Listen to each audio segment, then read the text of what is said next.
Saludamos a la gente que nos ve, nos sintoniza a través de www.rcr750.com. rcr750.com es el punto de contacto para que ustedes nos vean en vivo y directo. Gracias a la gente que está allí, como a todos los que nos sintonizan en Periscope, nuestra cuenta en Periscope, @rcr750.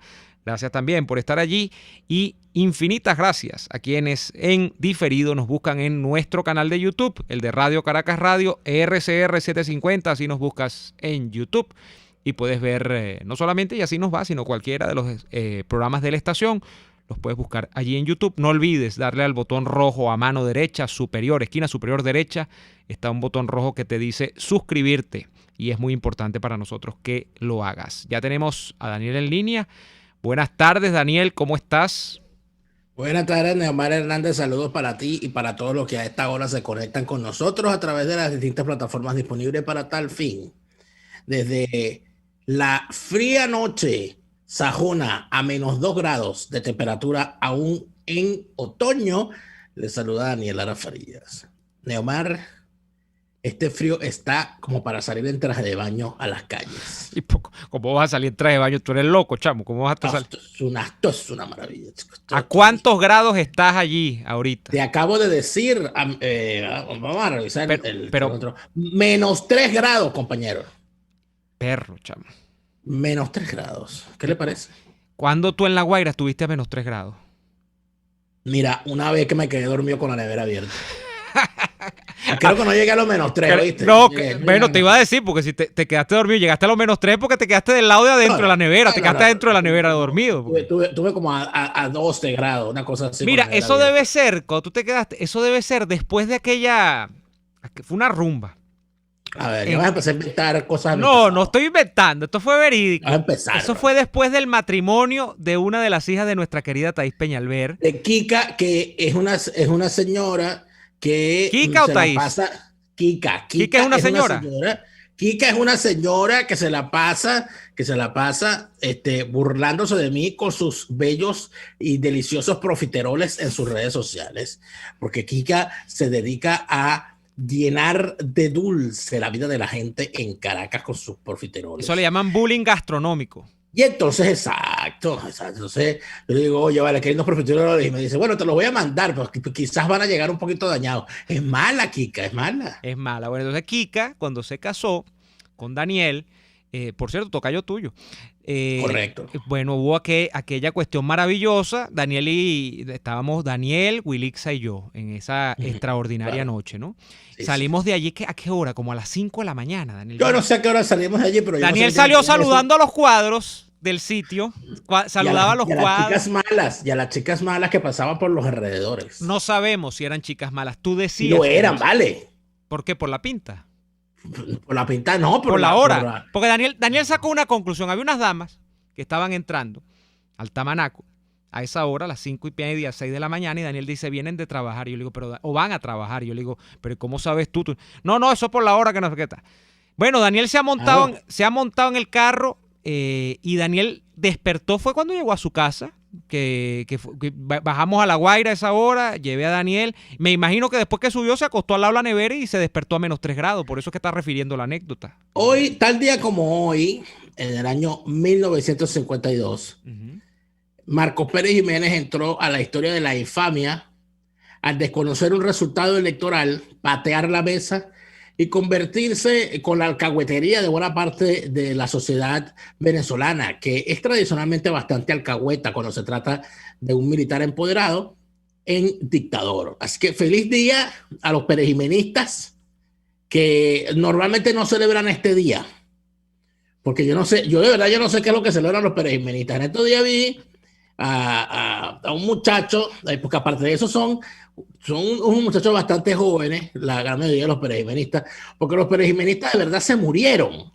Claro, pero es que ya por razones esa gente se murió. Pero es que bueno, el primero que se murió fue Pedro Estrada, o sea, por Dios. Bueno, pero yo no sé si Pedro Estrada fue perejimenista, ¿sabes? Ah, no. ¿Y qué era Pedro Tú Estrada? sabes que yo creo, sí. A mí me parece, no, escúchame. A mí me parece que Pedro Estrada y Pérez Jiménez quedaron de malas. De hecho, recuerda que el gran La gran recriminación que se le hace a Pérez Jiménez es que los militares lo obligaron a sacar a Pedro Estrada de la Seguridad Nacional por los estragos que estaba causando con la represión y las torturas. Y Pedro Estrada, en efecto, se fue de Venezuela, creo que días antes pocos meses antes, ¿no? No, De la caída, días de la antes, caída de días Pérez antes. Jiménez. No, yo creo que lo sacan antes del 1 de enero, de hecho, no estoy seguro. Pero el hecho es que él sale de Pedro Estrada y eso parece que Pedro Estrada nunca se lo perdonó a Pérez Jiménez. Ellos entiendo que se reencontraron luego en República Dominicana y luego no siguieron el exilio juntos. Pérez Jiménez se fue a España a vivir de los robados y Pedro Estrada se radicó en Francia. En París. Donde murió. Y mira los años. Que yo recuerdo, Pedro Estrada se reivindicaba, ¿sabes cómo qué? Como lopecista. ¿Ah, sí? Sí, señor. Voy a revisar el libro de nuestro querido Blanco Muñoz para ver No, si... es que allí fue que lo leí. Tú sabes que allí él cuenta cómo él formó parte del gobierno de López Contreras y cuando el 18 de octubre él no estaba metido en la conjura y que él inclusive se declaró víctima de los adecos y de Medina Angarita por ser lopecista y que él es recuperado por Vallenilla Lanz y por Marcos Pérez Jiménez ya cuando los tipos toman el poder plenamente. Después él se incorpora, Pedro Estrada se incorpora al gobierno de Pérez Jiménez después que se escapa Alberto Carnevali. Recuerda que Alberto Carnevali, en una fuga colosal y espectacular, logró escaparse del presidio en el que estaba, era el secretario general de Acción Democrática, lo meten preso, simulan una enfermedad, lo sacan al puesto de socorro en la esquina de Salas, por ahí por la avenida Baral y sus alrededores, y allí lo va a rescatar un comando donde estaban, entre otros, si no recuerdo mal, Guido Acuña, que es un cronista de la época, que escribió varios libros, estaba Alfredo Coronil padre, estaba, si no recuerdo mal, Salón Mesa y otros nombres gloriosos de la época de la resistencia de rescatan en efecto a Carnevali y entra ante el descrédito de las fuerzas de seguridad de Pérez Jiménez, entra Pedro Estrada matando gente. Y una de las grandes venganzas de Pedro Estrada fue precisamente recapturar a Alberto Carnevali, y en un gesto que retrata lo que era el régimen de Pérez Jiménez, que se inauguró tal día como hoy, en el año 52, que retrata a Pérez Jiménez, al régimen de Pérez Jiménez y al propio Pedro Estrada, es haber dejado morirse de mengua en la cárcel Alberto Carnevali, que estaba enfermo de cáncer. Sí. Y el relato de los últimos días de la vida de Alberto Carnevali, la forma como lo tenían tirado allí en la cárcel de San Juan de los Morros, en una enfermería que no era tal, y lo tenían ahí tirado en una camilla donde durante todo el día y toda la noche lo que se escuchaba eran sus quejidos y sus ayes y sus gritos y sus llantos. Nada más eso sería suficiente para condenar para toda la vida por inhumanos a estos personajes. Ni hablar de lo que fue el asesinato de Antonio Pinto Salinas. Antonio Pinto Salinas fue capturado vivo y ejecutado. Y antes de ser ejecutado, capturaron a todos sus hermanos, solamente dejaron libres a la mamá y a la hermanita menor. Y los tenían a todos los hermanos presos para presionarlo para que se entregara. Y los capturaron y los ejecutaron. Y cuando después que los ejecutaron, fueron y le dieron a los hermanos, ya los podemos soltar porque al que estábamos buscando ya lo matamos.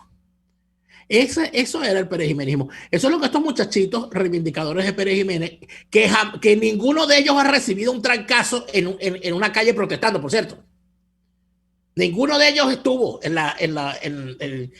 con los jóvenes, con Neomar Lander, con Juan Pablo Pernalete, con todos estos muchachos que sí se fueron a la calle de verdad y que jamás se expusieron sus vidas Bueno, cómodamente hablan hoy de el nuevo ideal nacional, que es una vaina que no existe porque nadie la escribió y lo que son es simple y sencillamente un cúmulo de consignas ahí al voleo y tal y tal. Yo te digo, sinceramente, yo a veces me pongo a ver, Neomar, yo digo, oye, de verdad que la culpa la tiene la democracia. Mira, La democracia dejó esos demonios vivos. Gracias a un sistema educativo que no le permitió a la gente pensar por sí misma y evaluar las cosas en función de las verdades y no en función de las consignas. O sea, no puede ser que aquí haya gente todavía intentando, diciéndose que son de la derecha más radical y más rancia y que a su derecha solo tienen una pared para decir que ellos son más antichavistas que el resto del mundo, pero al mismo tiempo te reivindican a un tipo como Pérez Jiménez. No puede ser que una gente ande diciendo los horrores que son ciertos, que a veces se quedan hasta cortos, porque la imaginación no da para imaginarse toda la desgracia que nos ha causado el chavismo a varias generaciones. Y resulta ser que reivindican a un tipo que era admirado por Hugo Chávez. O sea, y que Chávez no hizo otra cosa sino que emular a tipos como Pérez Jiménez, a tipos como Medina Angarita. Lo que pasa mira, es que ni siquiera quiso emular a Gómez. Ojalá hubiese querido emular a Gómez, que por lo menos dejó instituciones y un país unificado, Dios mío. Dejó algo. Pero mira, el caso es que yo creo que en medio de la incultura y en medio de la poca educación política que tiene mucha gente en Venezuela, para uno reafirmarse antichavista, ha caído mucha gente en la tentación de decir, bueno, ¿cuál es la derecha venezolana? No existe, amigos. No digan que es Pérez Jiménez. Pérez Jiménez no es un exponente ni siquiera en términos latinoamericanos de lo que es un gobierno de derechas. Porque cómo uno comienza a calificar para Neomar Hernández, al que le gusta en demasía no usar el término izquierda y derecha. Pero cómo uno dice que alguien es de derecha, para empezar por el principio. Bueno, revise cuál es el planteamiento económico de ese gobierno. ¿Qué hizo Pérez Jiménez? Un capitalismo de Estado, que fue lo mismo que hizo Acción Democrática y COPEI después de que llegaron al poder. Eso, promover una visión interventora del Estado. Eso, básicamente, con el cuento del nacionalismo y toda esta cosa militar, ¿no? Pero no hay, si usted lo comienza a revisar desde el principio, en Pérez Jiménez ningún pensamiento liberal, que es lo que uno puede decir, bueno, vamos a revisar la economía en el liberalismo clásico, a ver si se parece.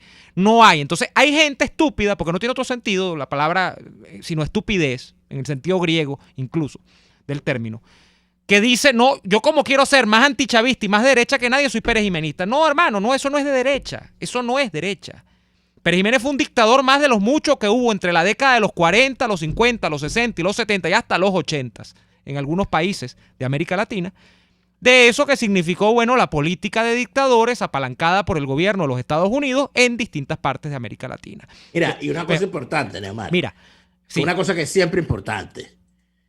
Yo fui militante de Acción Democrática. Fui dirigente de Acción Democrática. Y renuncié a Acción Democrática, a sus cargos y a su militancia.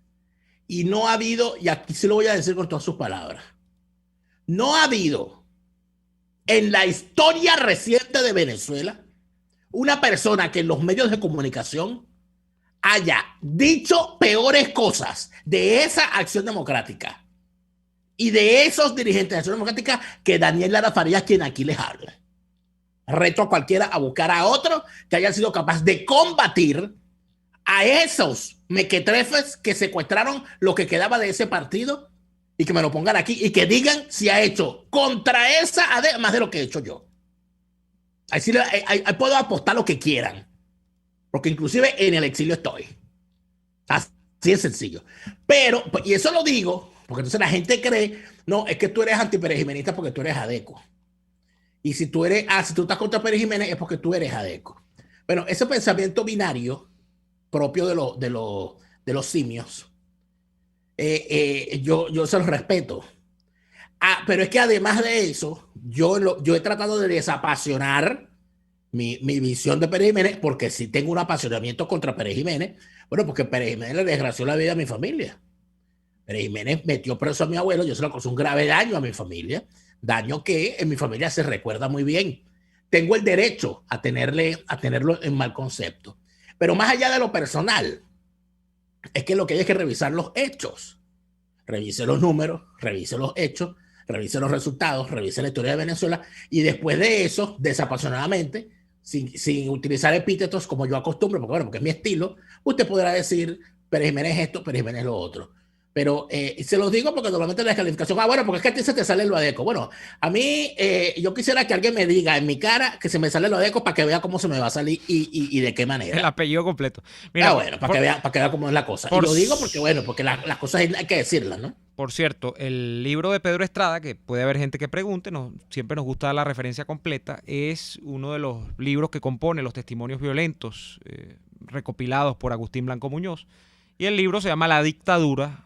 Pedro Estrada habló. Ese es un libro que yo digo hay que leerlo porque es de los pocos testimonios, no post-mortem porque estaba vivo todavía, pero post-mortem del régimen perejimenista que hay de Pedro Estrada, que luego pasó como un poco a un plano secundario. Por aquí hay alguien que dice, escribí en el chat, que incluso Pedro Estrada terminó asesorando a policías dentro de Francia luego de eso. No sé si será verdad, pero... bueno, probablemente porque los esbirros... siempre tienen un gran requerimiento. Tiene una gran experiencia. El conocido como Chacal de Guiria, así le decían a Pedro Estrada. Y hay un libro de Pérez Jiménez también, un testimonio de Pérez Jiménez que le ofreció una entrevista a Blanco Muñoz. Blanco Muñoz ha tenido una extraordinaria oportunidad de conversar con gente privilegiada durante todo esto. Agustín Blanco Muñoz ha logrado, sin duda alguna, escribir la historia de la violencia en Venezuela. Así se llama. La violencia contemporánea en Venezuela. Así es. Yo creo que el título de su obra, Testimonios violentos de Venezuela, nunca ha habido un título mejor puesto que ese. Porque es pura violencia, una tras de otra, una matazón. No, claro, sí, porque hace... Agustín Blanco Muñoz entrevistó no solamente a Pérez Jiménez y a Pedro Estrada, sino a otros personeros, que creo que a unos esbirros, ¿no? Sí. De la dictadura, si no me equivoco. Sí, hay unos de la Seguridad Nacional que estaban allí. Y además de eso, y a algunos militares perejimenistas, creo que también lo hizo. Y luego entrevista a Hugo Trejo, que fue uno de los que se alzó, y contra Pérez Jiménez, y entrevista a Larrazábal, y entrevista a los demócratas, y luego entrevista a los que se alzaron contra la democracia. Y entrevistó, uno de los últimos fue el libro sobre Carlos Andrés Pérez, ¿no? Uno de los últimos fue el libro sobre Carlos Andrés Pérez, sí. Claro, antes de morir, 2 años antes, quizá 3. Claro, antes de morir. Yo sigo acusando. Yo sigo acusando. Tremendo. Sí. Bueno. Y además de eso, interesante, importante, Agustín Blanco Muñoz fue el primero que advirtió cuál era el plan que traía Hugo Chávez bajo el brazo y nadie le prestó atención. Porque lo entrevistó también a Chávez. Se atrevieron a decir, ay, no, que Agustín Blanco es chavista porque él escribió un libro sobre Chávez. Nadie leyó el libro. No, es que no. Nadie leyó. Él agarró y retrató lo que pensaba Chávez antes que Chávez fuese famoso. Cuando Chávez era Chávez solamente golpista, no era el Chávez carismático electoral. Ni nada. Vamos a ir al corte comercial. A la vuelta seguimos con más de Y Así Nos Va. Usted escucha Y Así Nos Va con Daniel Lara y Neomar Hernández, solo por RCR 750 AM. Puedes seguirnos en nuestras redes sociales. En Twitter, @RCR750, la radio que se ve. En Il Sapore de la Nonna también consigues cortes de carne para los paladares más exigentes, como el delicioso steak pimienta, un lomito con salsa de crema picante, o el famoso cartocho de lomito, que viene preparado con queso gratinado, tocineta y champiñones. Acompáñalos con cualquiera de las increíbles pastas o papas al vapor y la sensacional ensalada César de Il Sapore de la Nonna. Visítalos en la avenida Victoria, diagonal a la bomba de gasolina Guayana. Il Sapore de la Nonna, el sabor de Italia en Caracas. Y ahora quiero hablarte de Comercializadora Prada. Y ya de solo nombrarlo se me hace agua la boca, porque Comercializadora Prada son los más frescos quesos y embutidos que te llevan a tu casa. Todos los quesos, todos los embutidos. Y como cuentan con proveedores exclusivos, te resulta mucho más económico. Llámalos ya, 0424-134-6035, en Instagram wprada.ve. Comercializadora Prada, todo en quesos y embutidos con la mejor relación precio-sabor.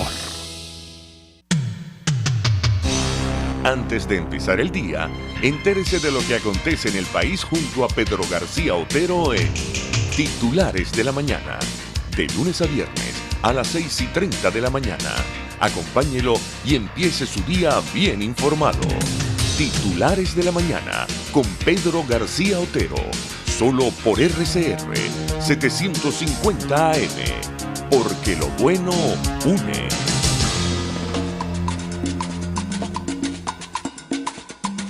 Fuerza que nos activa, fuerza que une a un país que quiere cambio.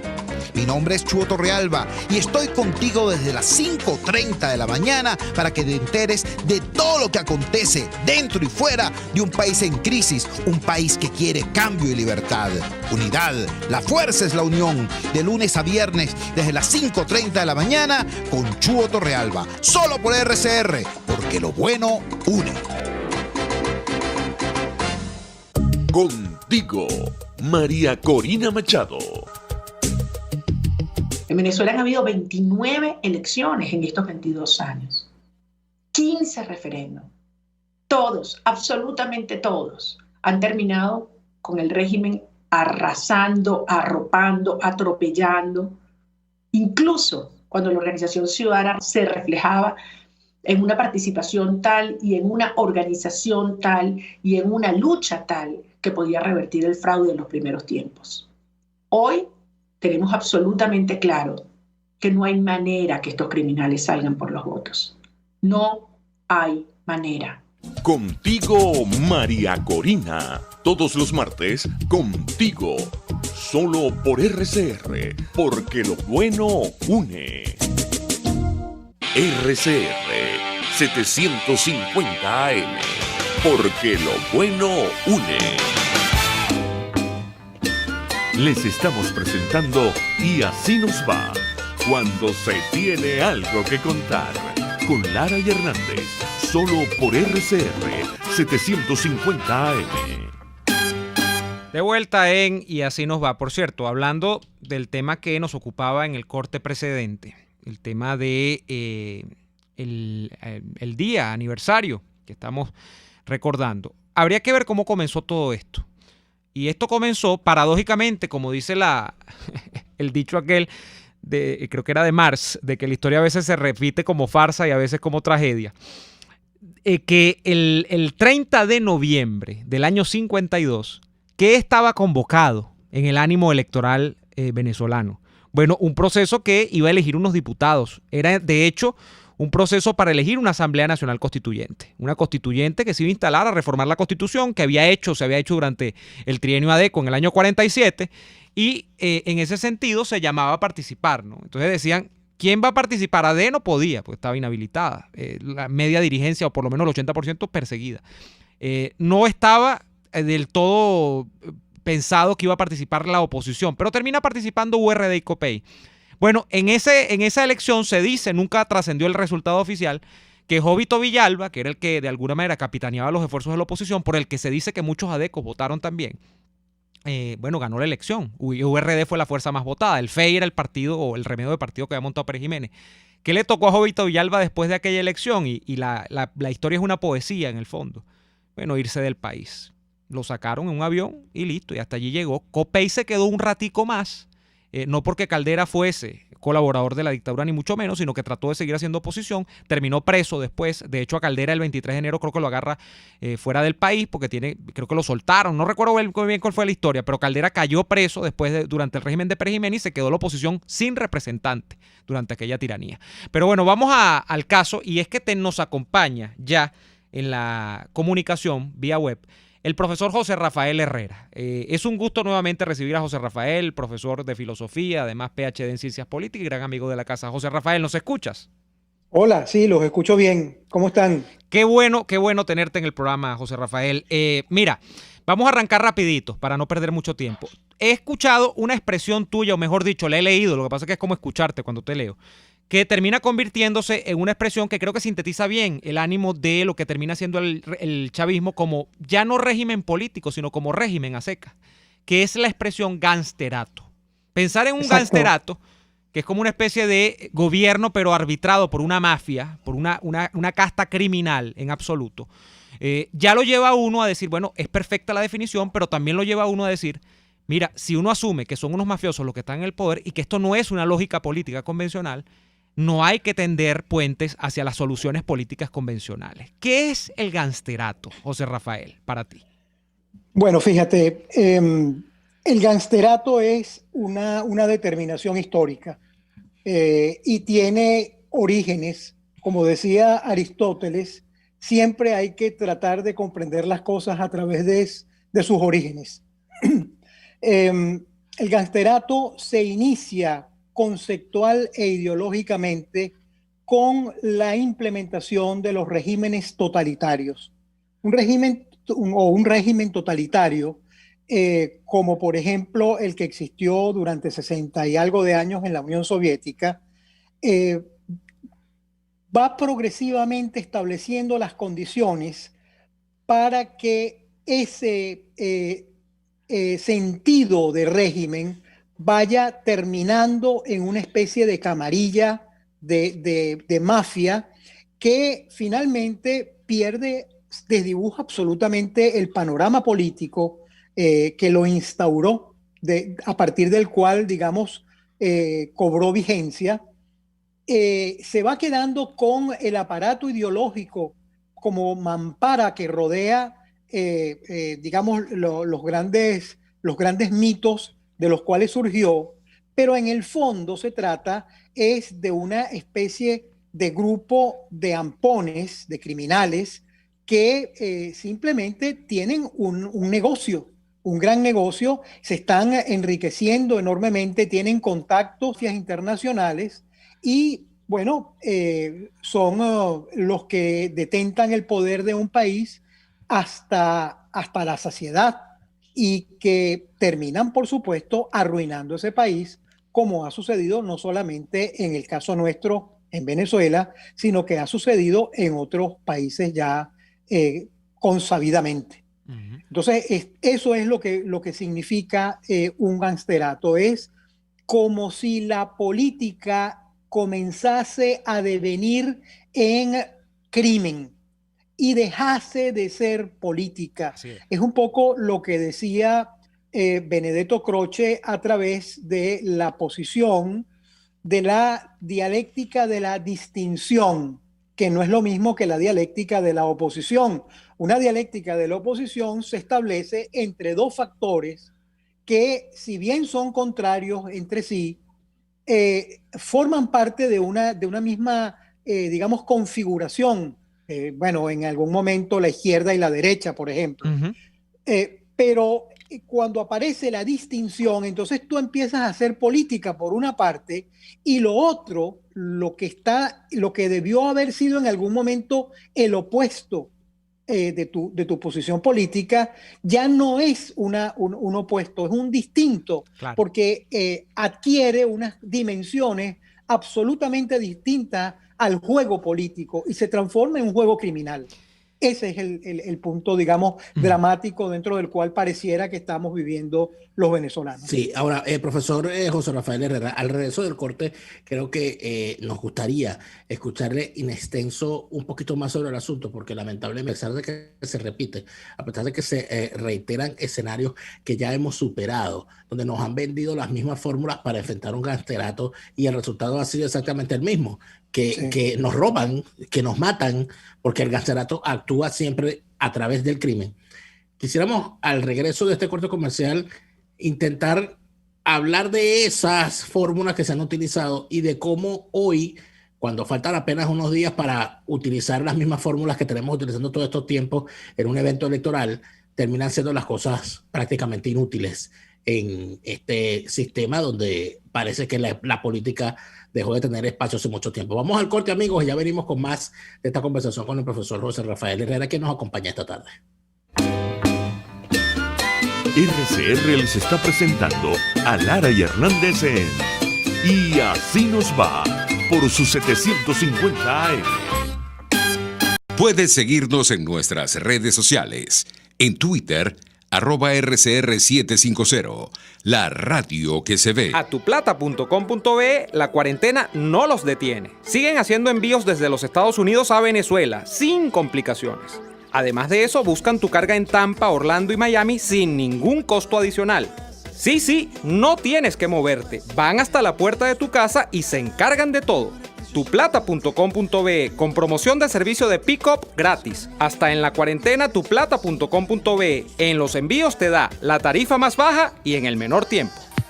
Hay sabores de helados que fascinan, obsesionan y enamoran. Sabores como los que consigues en Il Cuore di Gelato. Por ejemplo, si te gusta la mantequilla de maní, tienes que probar la textura y el sabor de su helado de maní. Te encantará. Esta y otras delicias las consigues en Il Cuore di Gelato. Disfrútalas en el nivel feria del Centro Comercial Multiplaza del Paraíso, frente a las escaleras mecánicas. Il Cuore di Gelato, helados que llegan al corazón. RCR 750 AM, porque lo bueno une.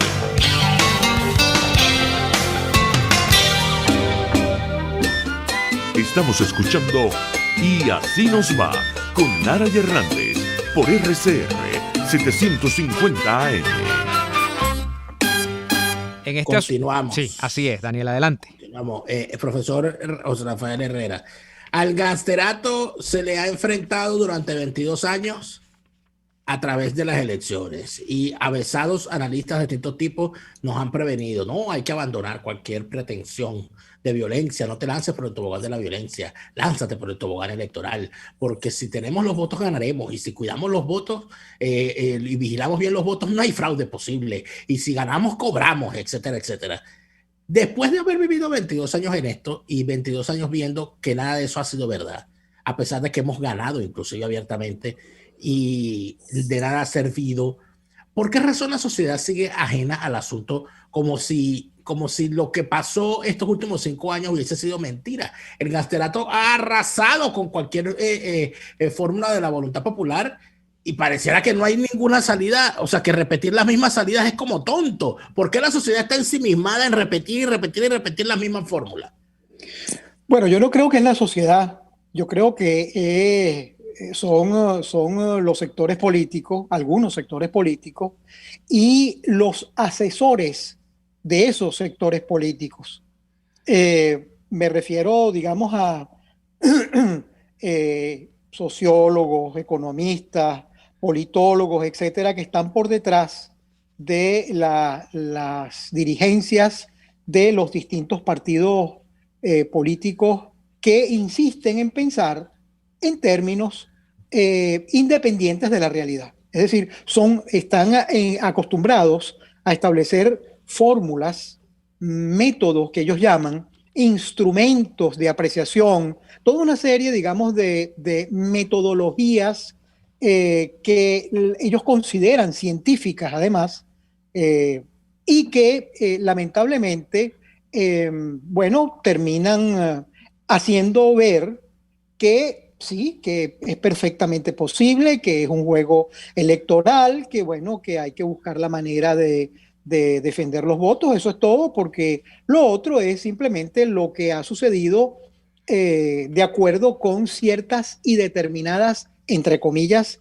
leyes de la dinámica política. Pero resulta que todo ese esquema que ellos tienen, no es otra cosa, repito, que un esquema, que una especie de patrón ya previamente fijado y absolutamente fuera de la realidad, no concibe la realidad. No se ha percatado de que la realidad es absolutamente diferente, es otra realidad que no coincide con sus esquemas. Entonces es como que si tú quisieras colocarle a una determinada, a una sociedad un cuadro encima, y como no te entra el cuadro porque no hay manera de que encaje, bueno, tú lo forzas y forzas la cosa, y bueno, resulta que ya tenemos verdaderamente demasiado tiempo tratando de hacer una explicación racional de una cosa que no es racional. José Rafael, pero en el asunto de decir que no es, quiero ser muy claro en esto, que no es competente la oposición, sea cual sea, porque yo creo que aquí el caso es que Guaidó puede ser lo que sea, que puede venir María Corina, pero es que el tema es que la oposición política tradicional no es competente para jugar en el terreno del chavismo, porque partimos de una premisa, que es que no hay una lógica política convencional en el chavismo. Estamos hablando de un gangsterato, como tú dices. Entonces, aquí vamos al caso de que independientemente de que venga quien venga, si el paradigma es el mismo, ¿estamos mal o no? ¿O me equivoco? Claro. Claro, pero es que se trata de eso. Es decir, ¿qué va a hacer una dirigencia política si en nombre de una supuesta cientificidad política y de una cientificidad sociológica y tal, vienen unos tipos, unos supuestos especialistas científicos y tal, egresados de las universidades nacionales o incluso de afuera del país, y te dicen, no, chico, mira, Este es digamos, el patrón que tú tienes a partir de ahora que empezar a aplicar. Los tipos creen de verdad que ese es el patrón que hay que aplicar. O sea, y están metidos por ahí y realmente no se han percatado de que esta situación no solamente está absolutamente reñida con la realidad, sino que van deteriorándose porque la gente va viendo que, bueno, independientemente del esquema bien bonito que tú tienes de realidad figurada, de imaginación, bueno, lo que sucede en la realidad de verdad es otra cosa completamente distinta, que te roban las elecciones, que te vapulean, que te chantajean. Que el chavismo se queda, decir, que el chavismo se queda siempre. Claro. Que el chavismo claro, se entonces, queda siempre. Por ahí no es. Y yo le he insistido a mis colegas de la universidad que creen profundamente en ese tipo de esquemas. Yo les he insistido en que por ahí no van los tiros porque definitivamente hay que reinterpretar la realidad venezolana y encontrar categorías nuevas para poderla José Rafael, comprender. ¿por qué crees que creen de esa manera? ¿Crees que hay ignorancia por disonancia cognitiva? ¿Crees que hay negocio y termina siendo la motivación electoral un nicho de negocio para muchos sectores de las élites venezolanas? ¿Crees que hay incapacidad operativa de la dirigencia de la oposición? ¿Cuál es el asunto para que 20 años transitando este camino no se nos termine de llegar lo que podrían decir algunos desde el punto de vista bíblico, la verdad revelada? O sea, ya tenemos la verdad revelada, Sí. Ya sabemos que esto es así y que bueno, así son las cosas, pues como decía Oscar Llanes, pues. Bueno, te voy a decir, yo no descarto que en algunos casos haya también intereses de carácter financiero. Mucha gente está viviendo de eso. Y creo que es verdaderamente lamentable porque el interés de la sociedad venezolana está muy por encima, de verdad, de una situación, digamos, de peculio personal.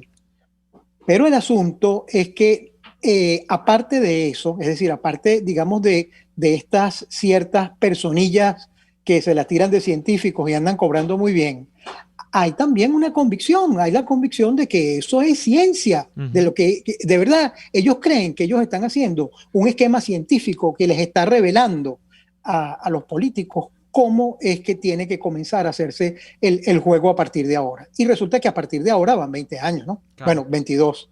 Y nada, o sea, no dan pie con bola, no dan pie con bola. Entonces, yo insisto en que, aparte de eso, caramba, la dirigencia política, esa que te voy a decir una cosa, es decir, hay algunos que son un poco inadvertidos, pero hay otros que son unos veteranos, claro, que saben muy bien por dónde van las cosas, y ahí sí la cosa se pone un poco más complicada, porque o están metidos en cosas feas, o verdaderamente yo no entiendo porque cómo tú le vas a seguir creyendo a una élite, como la llamas tú, que me parece correcto el término, una élite que les está diciendo por dónde es que hay que seguirse metiendo a pesar de que ya por ahí no hay absolutamente nada que buscar. Entonces, no tiene sentido esto, ¿no? Ahora, hay dentro de todo esto, profesor Herrera, también una especie de deshumanización, porque no encuentro otra palabra, en cuanto a la realidad venezolana. Uno se encuentra con casos horribles de torturas, con casos terribles de persecución, con relatos espantosos de gente muriendo de hambre, de ancianos muertos de hambre y encontrados días después en sus casas, de gente caminando sin rumbo por las carreteras del país, y frente a todo eso, una gran bailanta en otro lado, ¿no? O sea, hay gente bailando. Venezuela se convirtió en un territorio, en un terreno baldío, donde de un lado hay música con gente y de otro lado hay gente muriéndose de hambre, como si no nos importaran a los unos los otros. Ese proceso no es nada más achacable a los políticos. O sea, aquí está ocurriendo algo en lo profundo de la sociedad. Claro. Estoy absolutamente de acuerdo contigo. Yo tengo la impresión de que estos 20 años no han pasado inadvertidos. No han pasado inadvertidos. Le ha hecho muchísimo daño al venezolano porque yo esta idea la he desarrollado en programas anteriores con ustedes. Este es un régimen que ha incrementado enormemente la pobreza del espíritu venezolana. La ha incrementado. Entonces hay una desidia, una cantidad digamos, de lo que llaman normalmente o convencionalmente los antivalores, que se han terminado por convertir en valores y que no solamente son de los chavistas, sino que se han asumido como valores normales por parte de muchos sectores de la sociedad venezolana. Entonces llega un momento, por ejemplo, es que mira, hasta el asunto de echar gasolina y de las colas enormes, a la gente le termina resultando normal, porque es que además no tiene otra alternativa. Tiene que morir en eso, como tuvieron que morir con la cajita CLAP, con el carnet de la patria, con que te quiten la luz y te la pongan cuando venga o cuando va. Es decir, hay una serie de cosas, todo esto del dólar, toda esta especie de perversión que han hecho con la dolarización del país. Bueno, toda esa situación, por supuesto que nos revela que hay una gran complicidad. Hay por detrás incluso intereses, hay negocios. Esto de verdad que las cosas, mientras más han avanzado durante estos 22 años, se han puesto mayormente putrefactas. Es decir, la verdad es que es muy preocupante la situación actual del país. La crisis orgánica es tremenda y nos ha hecho muchísimo daño, ha calado muy profundo en nuestro ser. Y esto es lo que precisamente, por ahí es que los políticos venezolanos, con una cierta honestidad, porque yo considero que hay muchos políticos venezolanos dentro de los partidos tradicionales, caramba, que son gente honesta, que son gente, digamos, que puede ser que tengan una visión distinta a la de uno, pero que son gente más o menos aún con un cierto reservorio ético. Y yo considero que son personas que deben comenzar a comprender la realidad desde otra perspectiva, desde otro ángulo, empezar a concebir que el chavismo no es una tolda independiente y que no le ha hecho absolutamente ningún efecto desde el punto de vista mental, emocional, incluso hasta físico a la población venezolana. Esto hay que estudiarlo muy seriamente y con valores y criterios absolutamente distintos a los que siguen manejando estos señores, muchos de ellos incluso amigos míos, pero que francamente no tienen más nada que decir. No, ya creo que se les acabó el discurso. Claro. Hay además algo que por cierto me preguntaba alguien hace rato. Aquí estamos en un juego permanente donde los políticos, donde esa casta política se convirtió a la sociedad venezolana o se convirtió en este juego donde la sociedad venezolana es la eterna rana ayudando al alacrán a cruzar el río. Exactamente. ¿Cómo romper con eso? Profesor Herrera, vamos a hacer el corte y al regreso quisiéramos con ese símil del alacrán diciéndole a la rana después de picarla, es que esta es mi naturaleza. ¿Cómo ahogamos al alacrán? Necesitamos ahogar al alacrán. Vamos al corte y al regreso intentamos ahogar al alacrán con el profesor José Rafael Herrera. Escuchamos Y así nos va con Lara y Hernández, porque la realidad no se tapa con un dedo, solo por RCR 750 AM.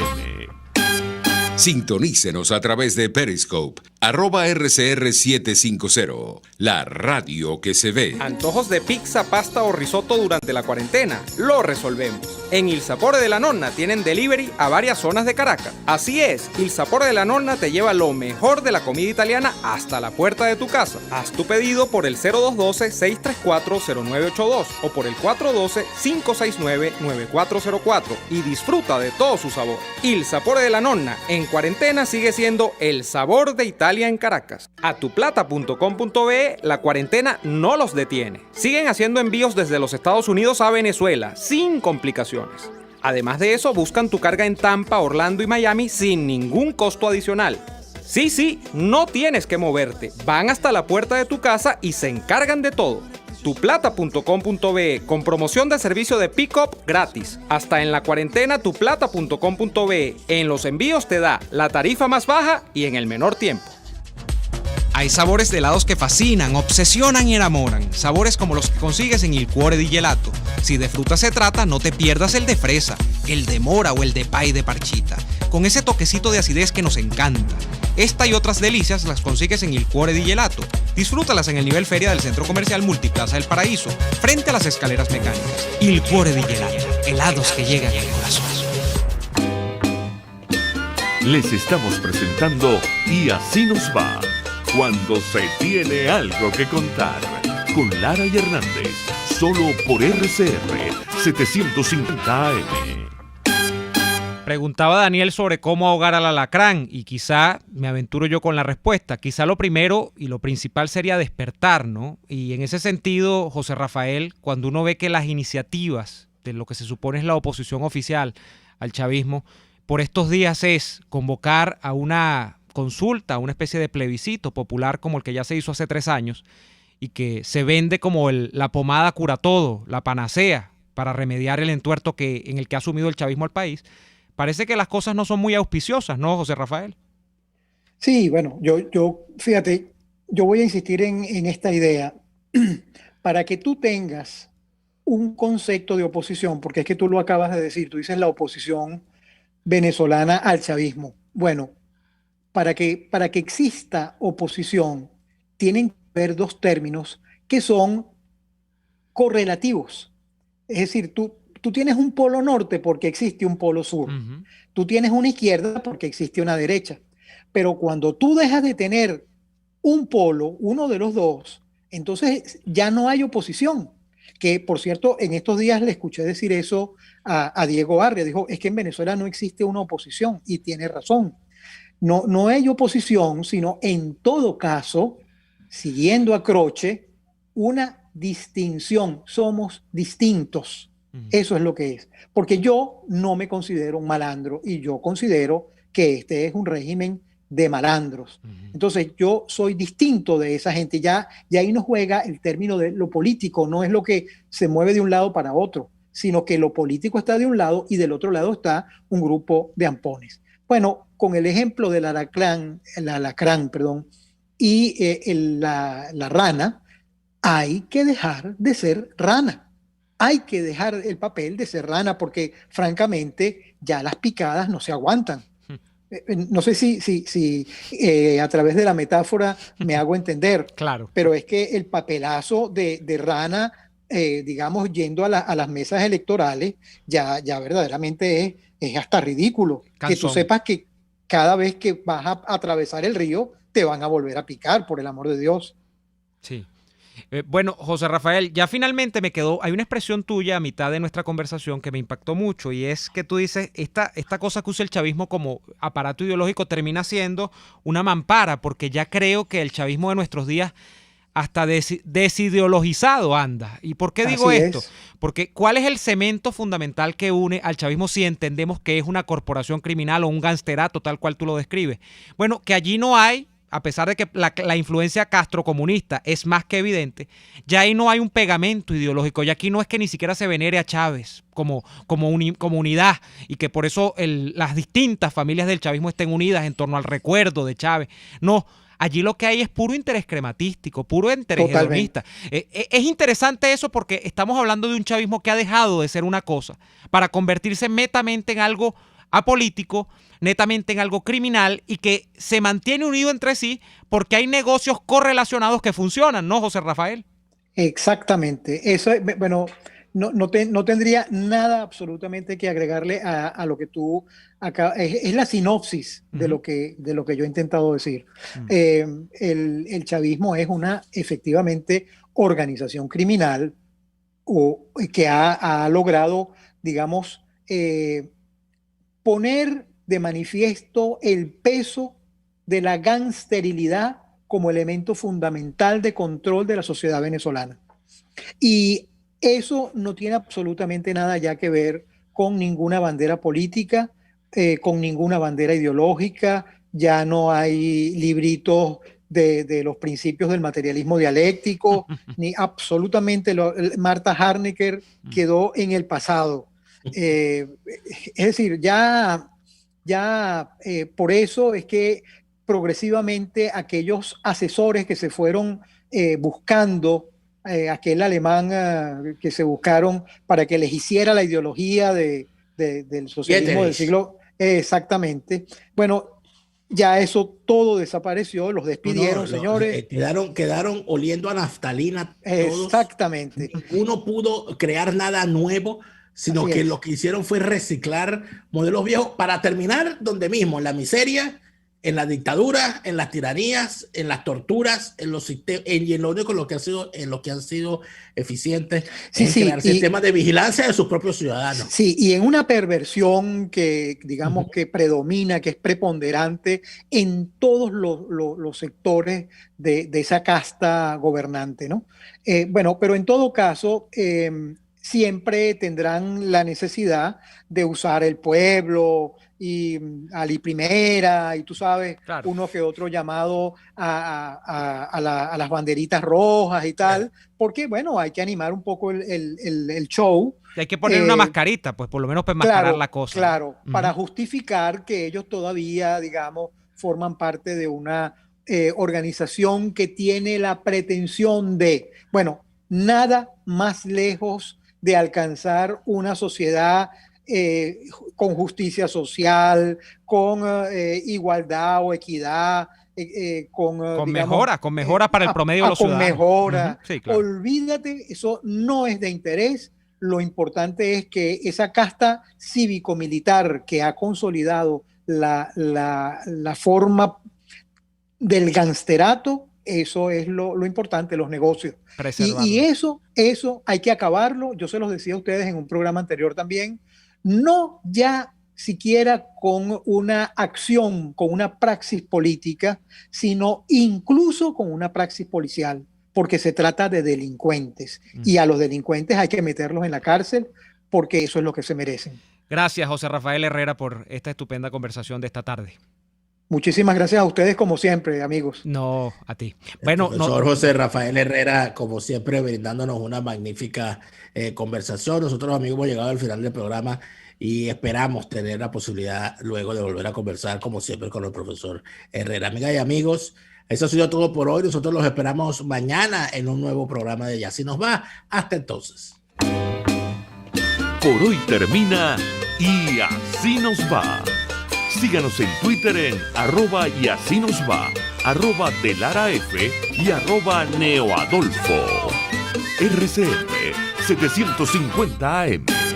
RCR presentó Y Así Nos Va, una producción nacional independiente de Neomar Hernández, certificado número 25178, para dar cumplimiento al artículo 14 de la Ley de Responsabilidad Social. Este programa fue presentado por Il Sapore della Nonna, el sabor de Italia en Caracas. Envíos tuplata.com.be, la tarifa más